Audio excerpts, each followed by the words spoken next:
The Galapagos, one of the strangest corners of the planet. These islands hold the key to a great mystery, clues to the origin of life itself. On a mission to seek out the unique and the bizarre, fearless actor Richard Dreyfuss turns intrepid explorer. Looks like I've landed on the moon. Black lava as far as the eye can see. Miles and miles of black lava. Looks like someone was surfacing the highway and over-ordered. If the place looks strange, the characters here are even stranger. It's funny that we made one of the great monsters of the 20th century to look like him. You know, the beast that ain't Tokyo. But the real question is, how do these extraordinary creatures come to look and act as they do? See that? And why do they only live here on these islands? On the Galapagos, Richard Dreyfuss discovers the answers. Answers that can be found in the wild. Funding for In the Wild is provided by annual financial support from viewers like you.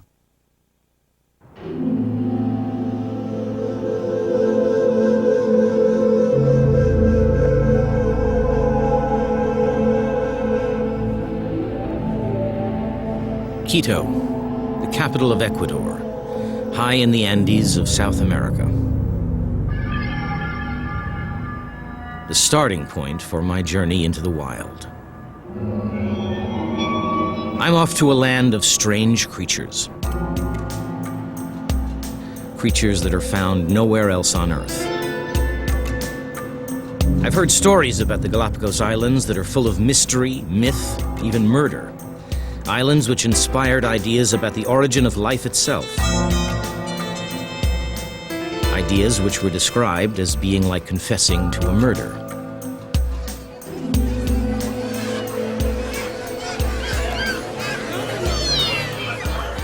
At least there's nothing strange about the animals in the local market. Almost everything here will finish up in the pot. Even the guinea pigs, I'm afraid. Well, I can handle that. Distinto. Whoa! Whoa! Hembra macho, really macho.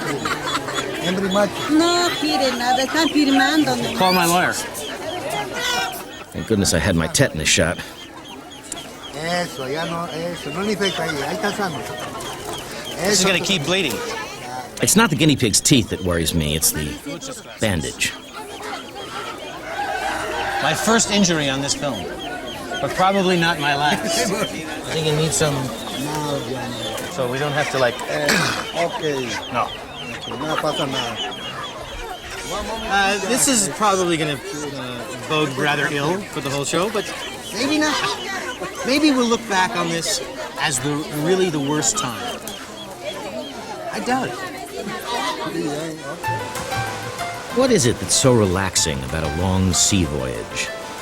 Is it the fact that unless the cook goes mad, there's zero chance of getting bitten by something? The Galapagos are a little group of 16 islands, 600 miles out in the ocean off the coast of Ecuador. They weren't even found until the 16th century because they're so remote. This is, after all, the Pacific Ocean. Huge, frightening, and, well, endless.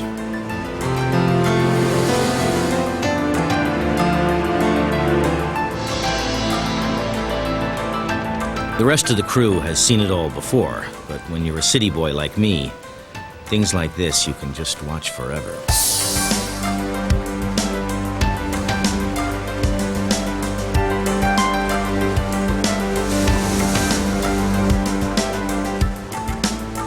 I'm wondering how long a Los Angelino like me could survive if I ever got stranded.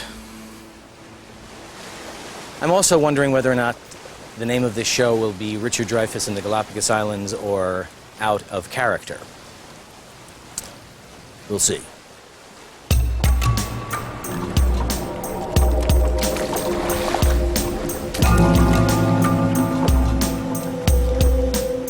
For centuries, the Galapagos Islands were visited by nobody but pirates, buccaneers, and whalers. Then came explorers, map-makers, naturalists, the most famous of these being Charles Darwin, who came here in 1835.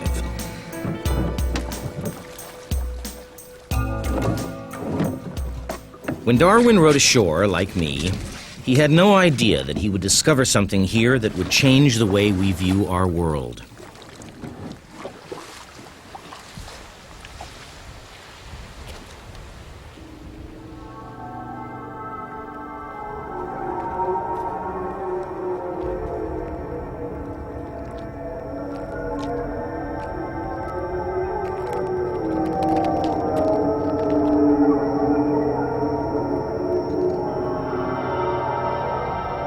It's like I've landed on the moon.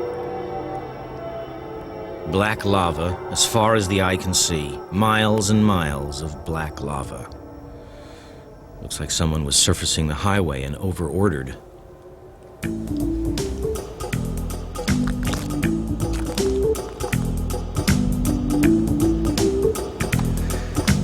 Nothing. Nada.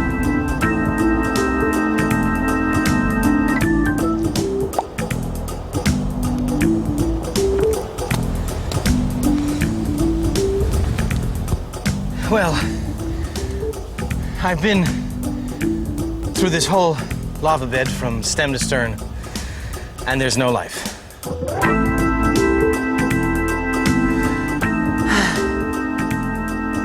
It's empty, except for a lone cactus, which actually seems to be doing okay in spite of the lack of water.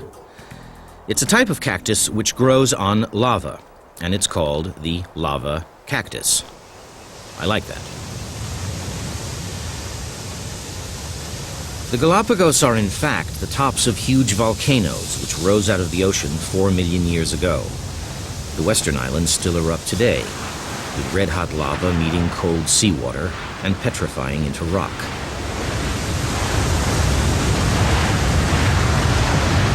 So when the Galapagos were formed, there was no life on them whatsoever. For the past few million years, animals and plants have reached the islands by swimming or flying or being carried in the wind. But what could possibly have prepared those first castaways? Coming from the luscious mainland to this barren desert must have been like traveling back to the beginning of time. Only the weirdest sort of creatures could possibly make a go of it.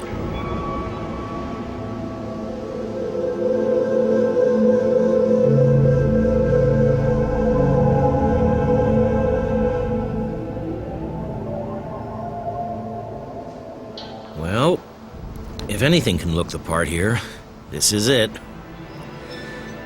It looks like a dinosaur that's been in the bath too long, gray and shrunken. The marine iguana, the only seagoing lizard in the world. With a worn-out comb along its back, it's like a stegosaurus in a second-hand coat.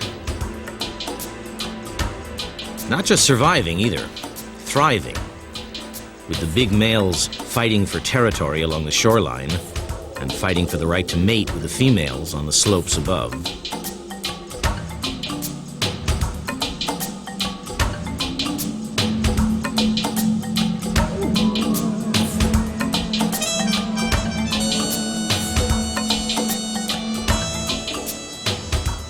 Where did these hideous creatures come from? There is no such thing as the marine iguana, or the remains of one, anywhere else in the world. Anywhere. And remember, the Galapagos were empty. So, did they come from another planet?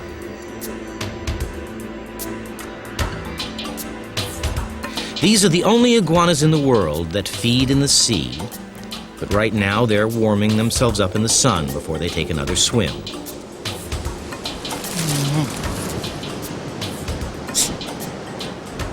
The animals here are pretty much unconcerned with predators. There's nothing much in the Galapagos that would frighten an iguana. Until I came along. Can I get any closer? I'm asking you. You're my acting partner.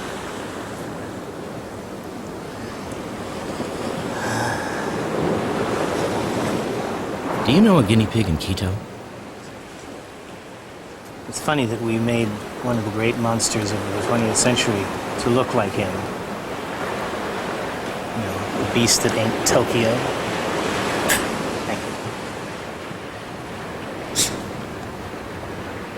Thank You know that thing you do with the salt water? Don't do it. I'm not afraid of you. I'm just disgusted. What is the iguana's point of view? What are they thinking? I can imagine that this is, in some way, some very lazy, humid version of hell, where everyone is always saying, whoops, sorry, whoops, my fault, sorry, whoops, sorry, whoops, me fault, whoops, sorry. Or that it's an iguana schwitzspa in Miami Beach, and all these 60-year-old guys are sitting around belching and waiting for their wives to come out of the manicure.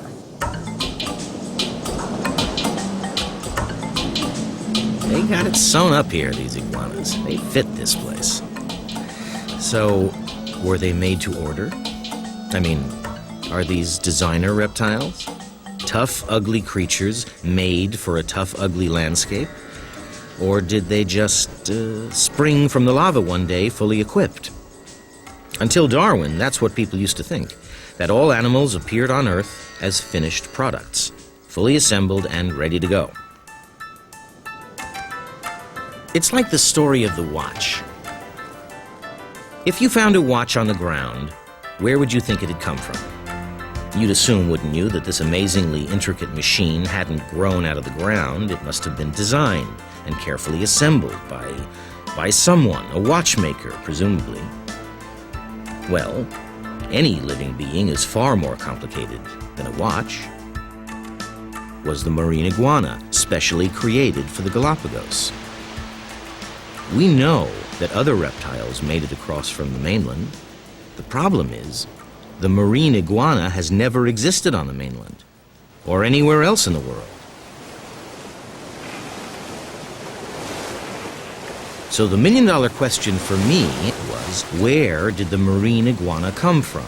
Where do new species come from? Darwin called this the mystery of mysteries. The answer that he proposed, the theory of evolution, is as controversial today as it was 100 years ago.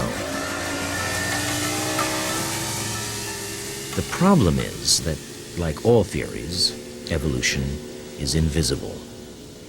But if it's possible to find any clues, this is the place to do it, the Galapagos.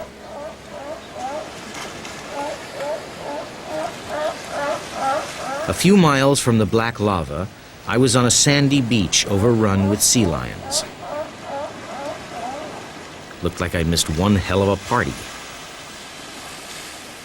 Everyone was still sleeping it off, eyes closed tight against the mid-morning sun.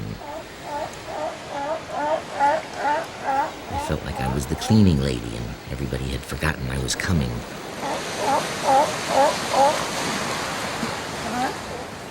This is the end of their breeding season, and the place is full of pups of all sizes. This one is only a few weeks old.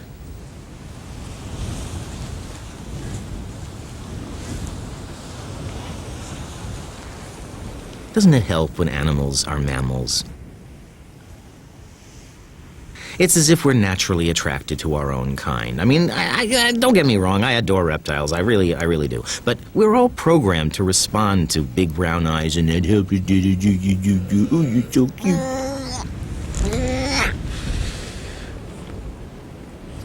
You ever heard the expression, coochie, coochie, coo?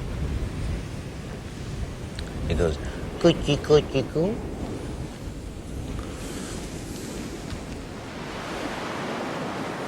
This really was more like it. Relaxing on the beach with some fellow mammals. Had I but known it, I was more in danger at this moment than at any time before. Because this is him, the boss, the beach master, the chief male, and this is my guide with some sobering advice. This is the most dangerous animal in the Galapagos. It's more dangerous than sharks. If you get into his territory, he will come and attack you and bite you. And look at him, there he is right there, barking at us. That's where they mate, in the water. They copulate in the water, and that's why they're so dangerous in shallow water. And if you were to walk in there right now, he would come charging towards you, and you'd risk getting bitten. And if I was standing here and I was near a female, what would happen? If you were near a female, if that female was in heat, you would be in a lot of trouble because he wants to mate with that female and he feels like you're coming in to take his female away from him. So he would come charging at you to try to force you out of his territory. And if you were being charged by a beachmaster, what are your options? Your options are really to run like hell. These adolescents may look evenly matched, but some will grow up to be Charles Atlas and others are destined to have sand flippered in their faces. They'll struggle and compete until one is proved to be the strongest and will get a shot at becoming the beachmaster. These are all natural surfers. I'm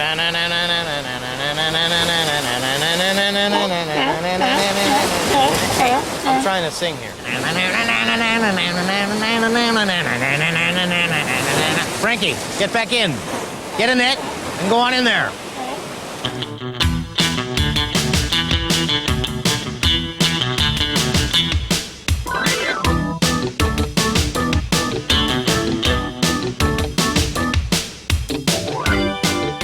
Sea lions seem to come to life in the water. After all, these are originally from California. That's true, they really are. That's why they like to surf.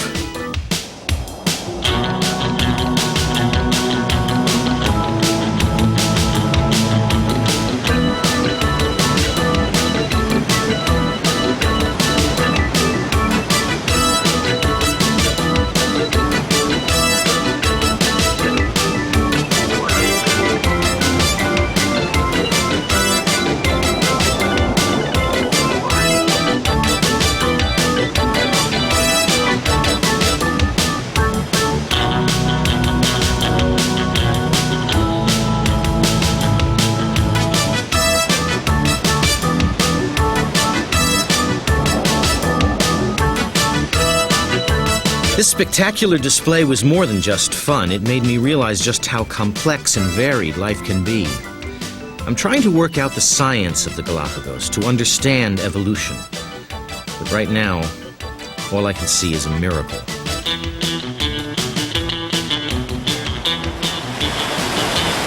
See that?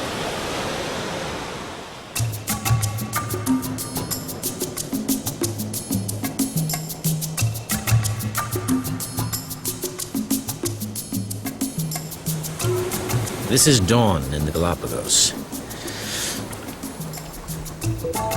I haven't been up this early since the last time I was up this late. The good ship Alta is anchored off one of the 3 islands in the Galapagos that has human inhabitants.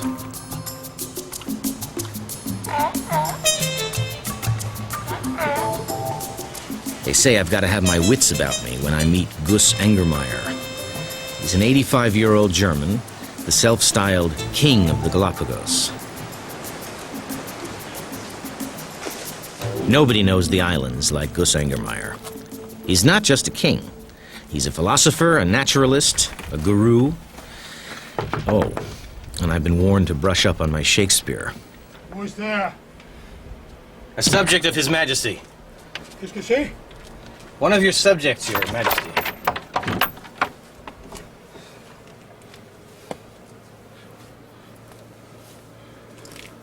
This above all, to thine own self be true, and it must follow us night to day. Thou canst not then be false to any man. Who are you? Don't get scared, huh? Oh, Hamlet! Come on, Hamlet. Oh. Yeah, relax. Yes, man. Make a little more light. Huh? What is that? A whale, yes. The skeleton. This is the backbone. Only the ribs are missing in front. You see? A huge whale backbone dominated the entire cave, like a great wave frozen above us. And all around us was a vast collection of wildlife remains. Have you seen the live whale? I have seen With its tremendous fluke? That's where the power is in it, you see. This stuff was found washed up on beaches all over the Galapagos. Goose was very keen to show me a message, not in a bottle, but on a whale's jawbone. He had inscribed on it a quote from Einstein. The most extraordinary is the universe has a feeling. Albert Einstein. The universe has a feeling. Yes. Do you grasp, my friend, what that means? No. Stupidity. If I could grasp Albert Einstein, I'd be a richer man than I am today. Actually, you feel that? To see, open thine eyes. Just look around. Wherever you go in this life, wherever and whatever you see, you have your own feeling. Empfinden, feeling is, you have your own opinion. Silence. I knew he was going to say this. Did they hear him speak? What do you hear? I think I know what Goose was telling me. I had to work it out for myself. To do that, I had to be more than just an observer. I had to get involved. Everything here depends on the richness of the sea. It was time to get my feet wet and make my first dive in 20 years.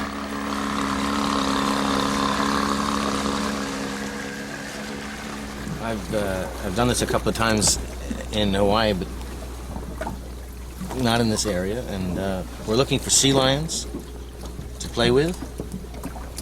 And going underwater is when I get used to it, I feel serene and excited and happy. There's a point, however, right before that where I feel panicked and terrified and weird. Let's go.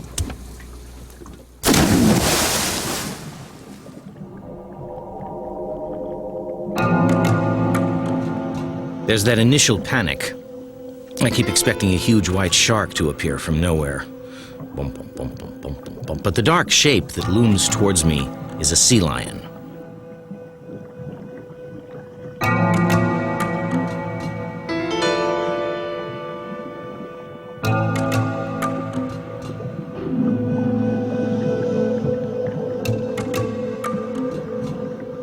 For all its layers of blubber, it moves like a ballerina, and I feel like a gorilla in a tutu.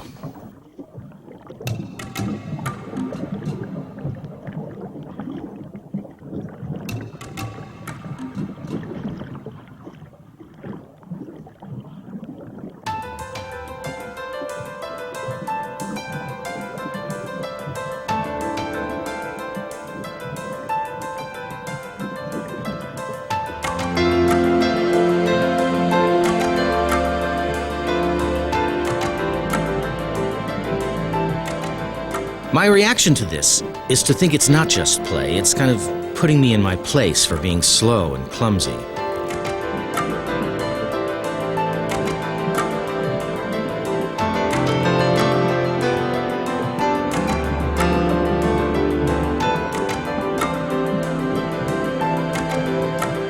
Even though we're on the equator, the water is freezing cold. I'm not wearing this wetsuit for decency's sake, I need it. The cold water brings nutrients from the bottom of the sea. The whole food chain is driven by that fact. Tiny organisms feed on the minerals in the water, as do the plants, and the larger organisms upon them. Fish upon them, sea lions upon them. Turtles eat marine plants. They don't compete with the sea lions. But who'd be a fish with swimmers like this around?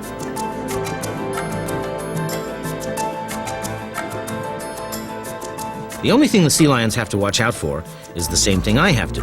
Shark. I'm out of here.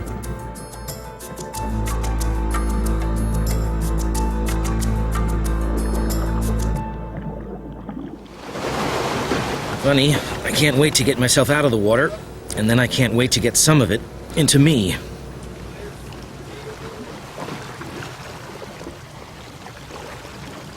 I've seen reptiles and sea mammals that can survive almost anywhere along the shorelines of the Galapagos, But there are some places even they can't reach. This is the birds' domain. The sheer-sided rocks of some islands are accessible only by air, but the high cliffs and strong winds make perfect conditions for long-winged birds like the waved albatross. An 8-foot wingspan like this needs plenty of lift at takeoff, and the island of Hispaniola has become its private airport. Virtually all of the 12,000 pairs of waved albatrosses in the world come here to mate. And they get so involved in their elaborate smooching, they don't even notice you're there. It's amazing.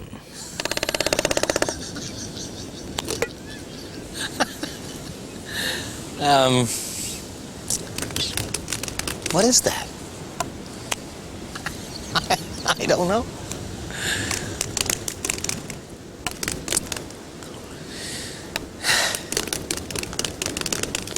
Ay.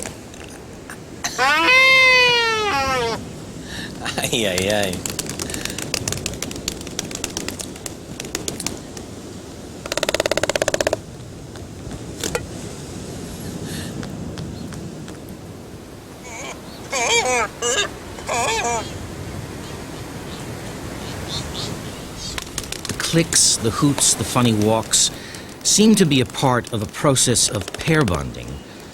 But this incredible ritual, which must be one of the most elaborate and complicated dances in the world, remains a mystery to science.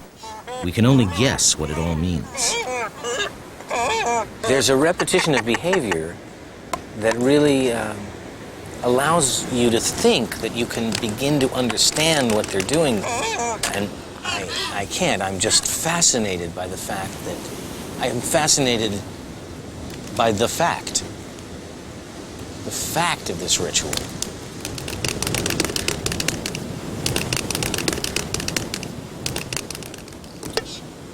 And see that?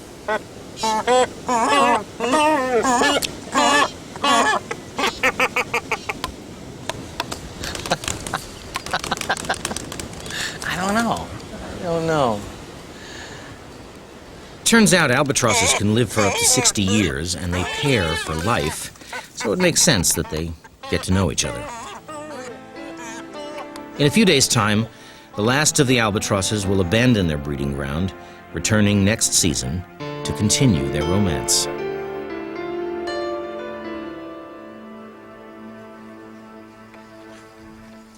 More romance is going on within the quiet lagoons of the Galapagos, and from what I've heard, with as much passion.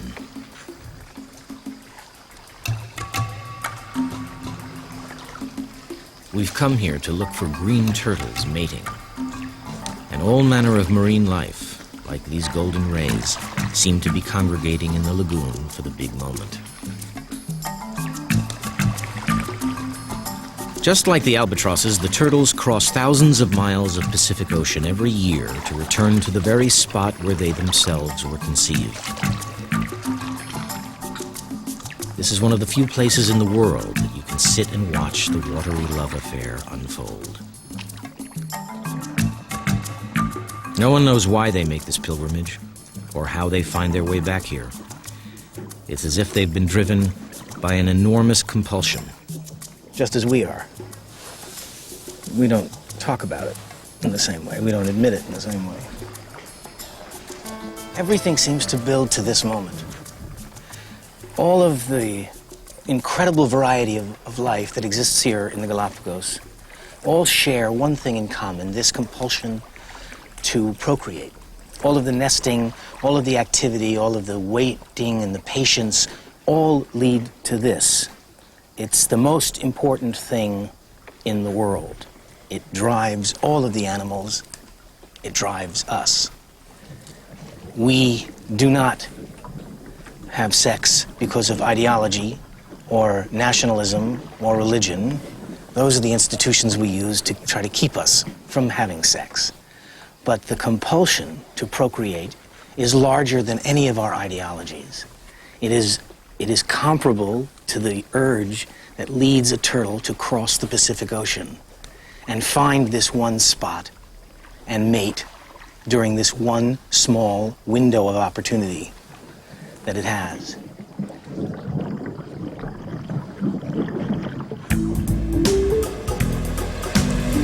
It's the Galapagos equivalent of rush hour, and the only road on Santa Cruz Island. We're off to the highlands to look for Galapagos, which is Spanish for giant tortoises. The highlands are one of the few places that get any rainfall. Suddenly, it's green. My guide is Fabio, an Ecuadorian naturalist with an English accent that would cut glass. He thinks he's heard the sound of tortoises mating. We can easily disturb them. I know that I wouldn't want to be interrupted if I were mating.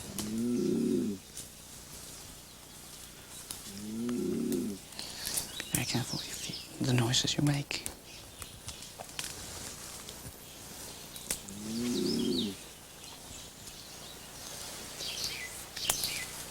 Come and see them from here.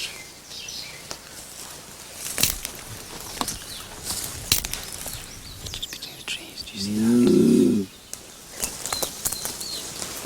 We're getting closer. Very small female. We were almost there when the noises seemed to stop. Come closer. Come on. We can go all the way there.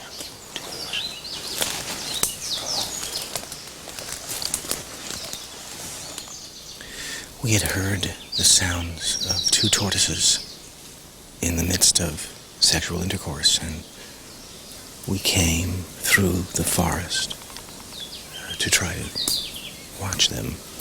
But they either heard us or they finished.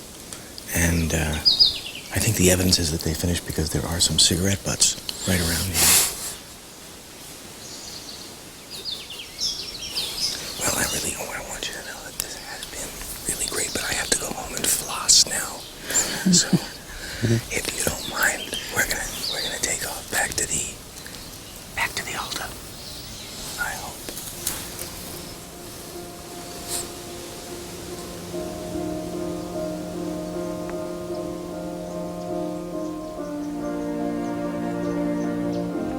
For most of the year, the giant tortoise is a solitary animal. It roams the volcanic highlands like a peaceful tank looking for a parking space.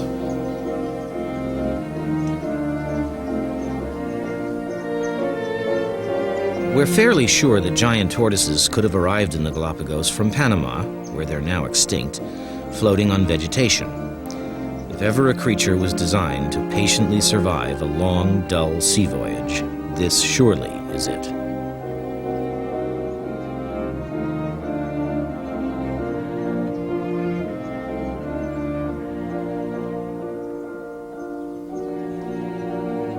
Nobody knows exactly how long they live. They've outlived everyone who's tried to study them.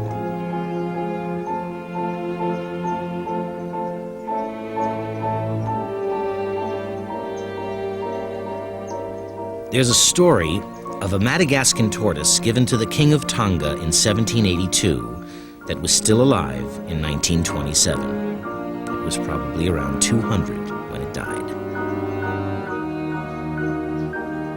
200 years of doing practically nothing. I don't know whether or not this is the life of some kind of quietly desperate prisoner, or the final achieved state of a Buddha-like personality.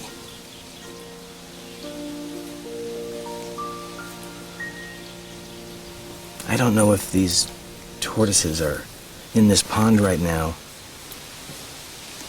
out of their minds with boredom, or whether they're humming happily.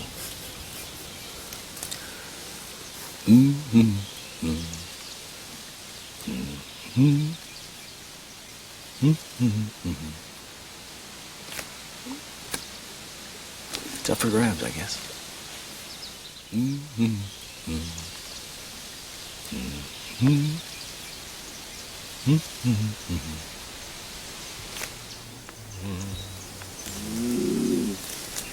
Coming back out of the forest, Fabio thought he heard that noise again.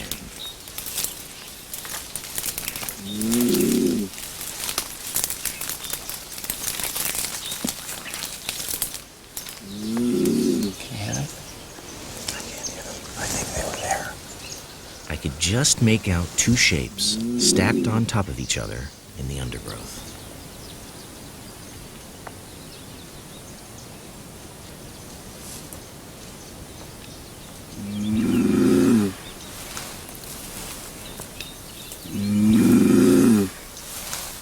This is the most oddly intimate thing that I have ever done.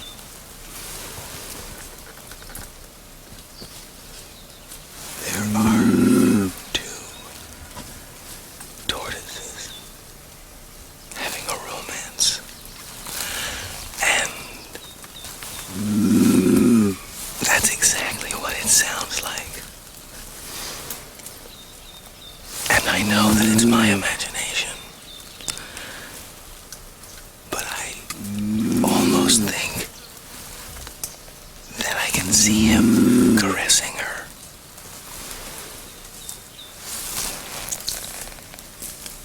Right now, they are appropriately oblivious to everyone.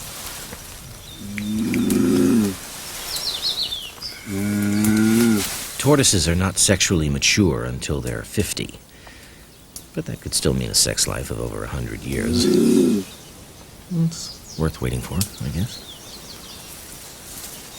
I feel exactly like David Attenborough. Well, not exactly. He would be doing this in shorts. I could never wear shorts.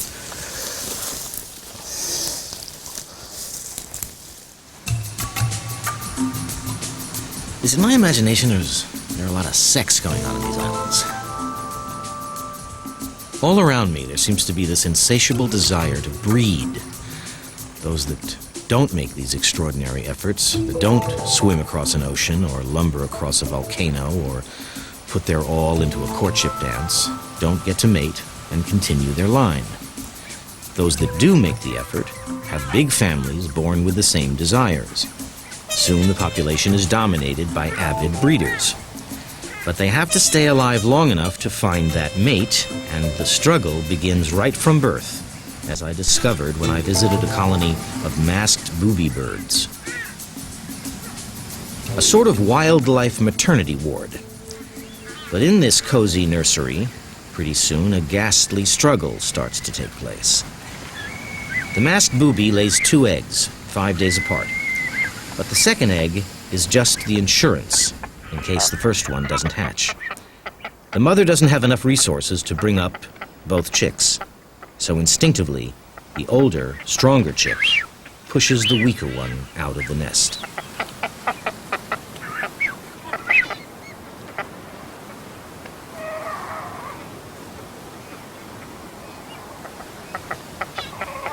The parent seems unbothered by the whole thing, as if it's all completely natural, which it is.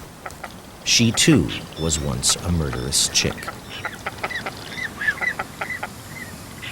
It's part of the blueprint which she inherited from her parents, and which she now passes down to the next generation.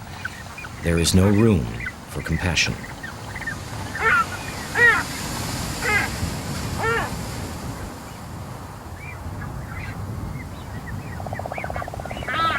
I guess this illustrates the phrase we've all heard so much, the survival of the fittest. The idea that it all comes down to the most strenuous, urgent,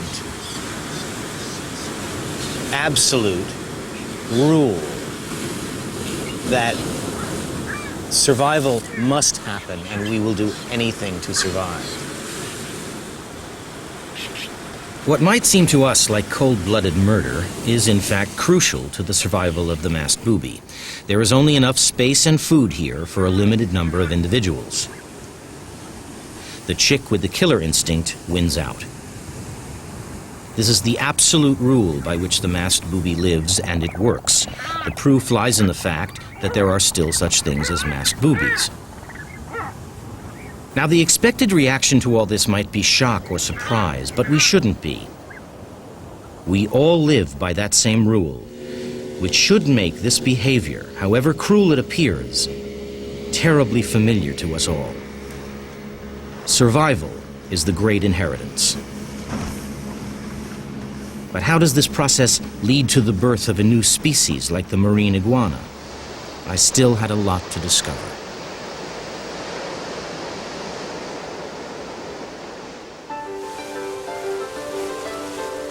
We're sailing around the northern tip of Isabella Island, toward the western side of the Galapagos, into the old hunting grounds of the whalers. Whales were plentiful here in 1800, but by 1850, they'd practically been wiped out. Now people come only to watch. There. There it is. It's a sperm whale, breaching the surface and then disappearing as quickly as it came.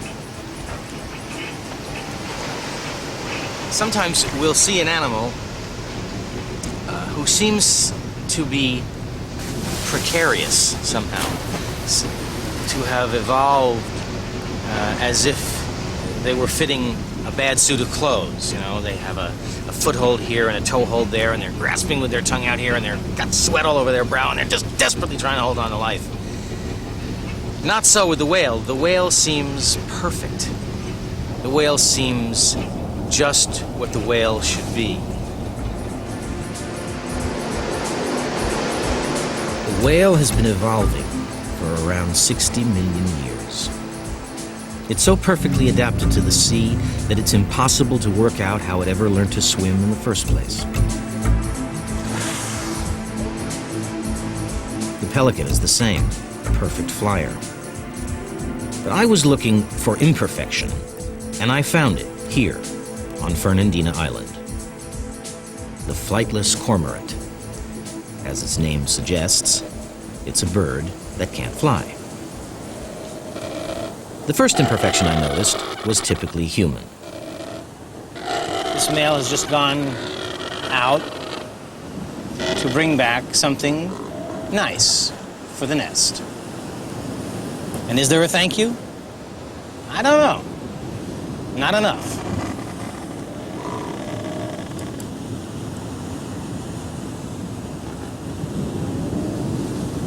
I've done that. Because now he's going to dry off and go right back out again. Get an ulcer. Work too hard. Probably die younger. My sympathy is with you, pal. And don't come back until you brought me a nice piece of seaweed.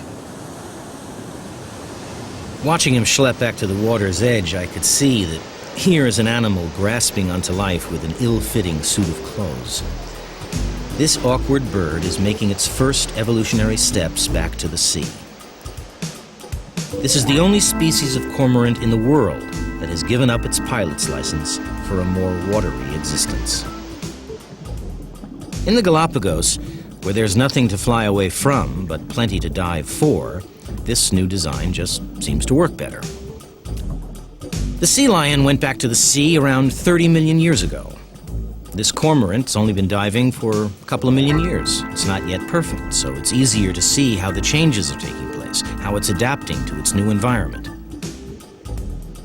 Large feet for paddling faster, smaller wings, which may one day disappear altogether, a larger body which can hold more air and use less energy.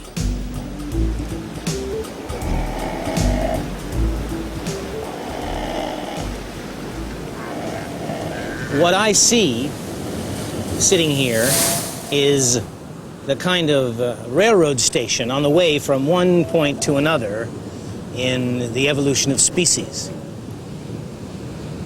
This, millions of years ago, was a cormorant that flew all over these islands.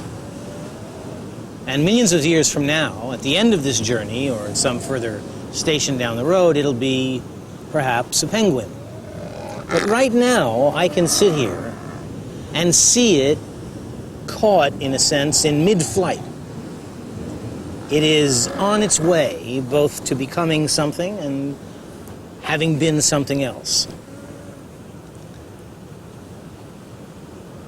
Of all the animals that I've seen here, it is the clearest indication that this process known as evolution is in fact happening right in front of us. And today it's happening right in front of me. It's a long process, and the cormorant is just taking it one step at a time.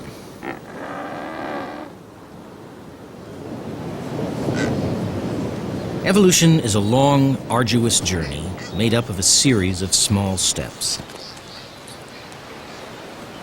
Millions and millions of tiny, imperceptible progressions working through the changing environment.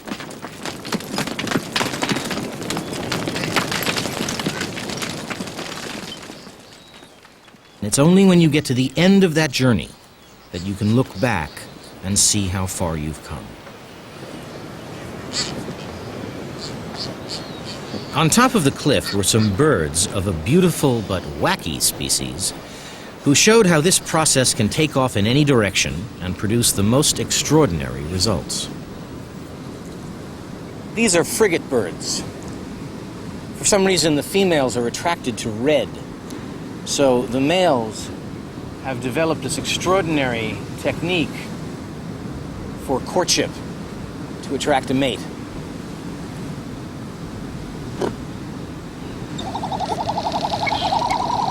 But if there were other frigates that could do this, you'd want to be able to do this.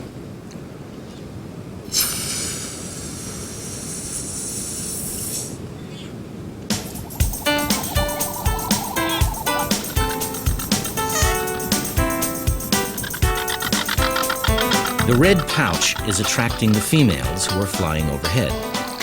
Females choose the males with the biggest, reddest pouches. Together, they will produce big, red, pouchy offspring. Why red? Why not? What matters to the male bird is that the female seems to like it. It all probably started off as a mistake.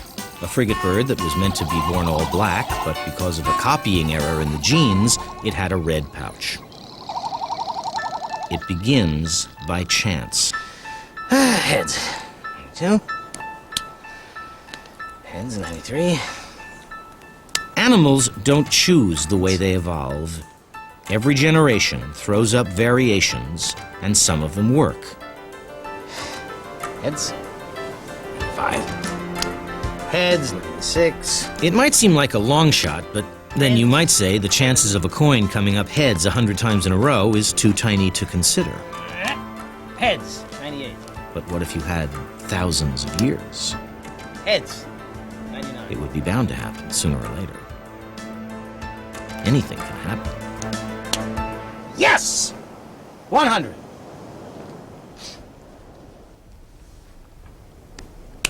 After all, the world is over 4 billion years old. And when it does, it gets selected. Selection makes sense out of chance. It builds structure. It pushes evolution forward. Selection of a mate and selection of the most suitable.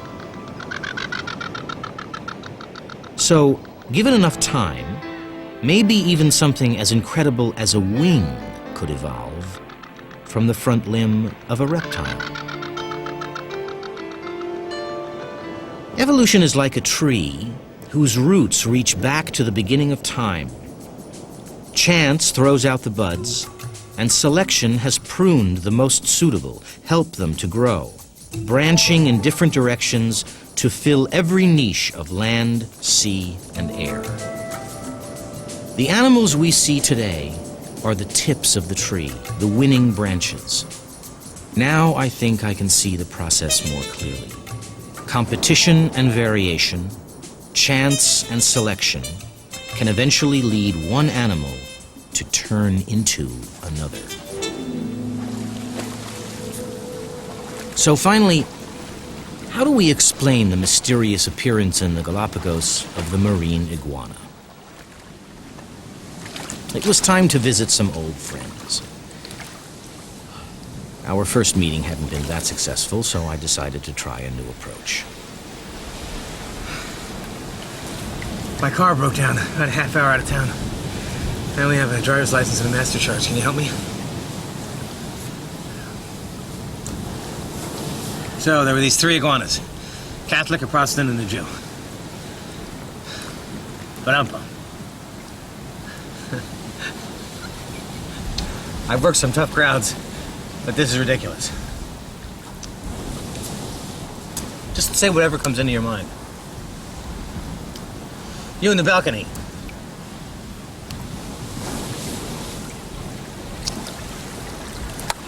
It's like talking to a stone wall.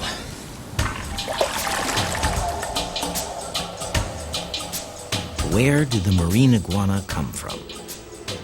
Well, this could be it. There is a species of yellow land iguana living in the islands that did come originally from the mainland. It lives there still. So, imagine, if you will, once upon a time, a South American land iguana established itself on the Galapagos. Life was hard. It fought for food in this desperately barren landscape, and the best chance it had for survival was to feed on the great quantities of seaweed beneath the surface of the water. An iguana that happened to be good at doing this did well. It got plenty to eat. It grew strong. It won several mates, and it had many offspring. Its talent was passed down to the next generation. Some of those were stronger swimmers, perhaps, or had larger claws to hang on to the rocks in the surf. But they survived. They reproduced. And soon, on the whole, there were more of them. The best suited won the chance to pass on their lucky genes.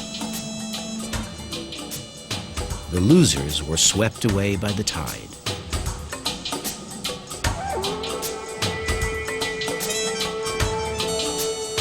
Thousands upon thousands of generations of blind tweaks and adjustments, et voila, the marine iguana. So they all lived happily ever after, and now marine iguanas far outnumber the land iguana in the Galapagos. Of course, it's just a tale, but at least it's possible to see how the marine iguana may have evolved.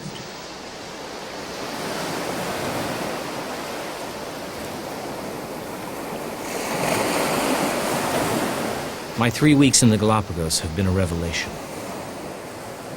And I've even found out something about myself.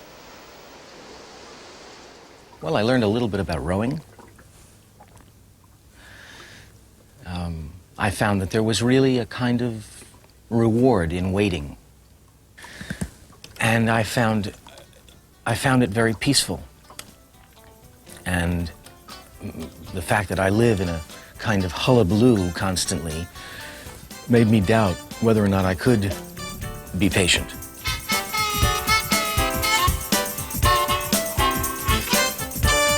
But waiting for the seals and the turtles and the tortoises and the frigate birds and the albatrosses to find each other was very rewarding.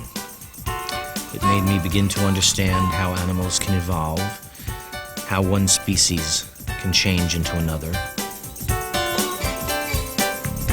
And like it or not, man is part of evolution too, and we're just as unaware of it as the animals around us. What Darwin proposed is still to this day known as a theory. Well, we may never know about the origin of life. All we can do is look for the traces left behind by time. But I absolutely understand why man wants to ask these questions. I'm not so sure why we're always so preoccupied by knowing the answers, but that's just me.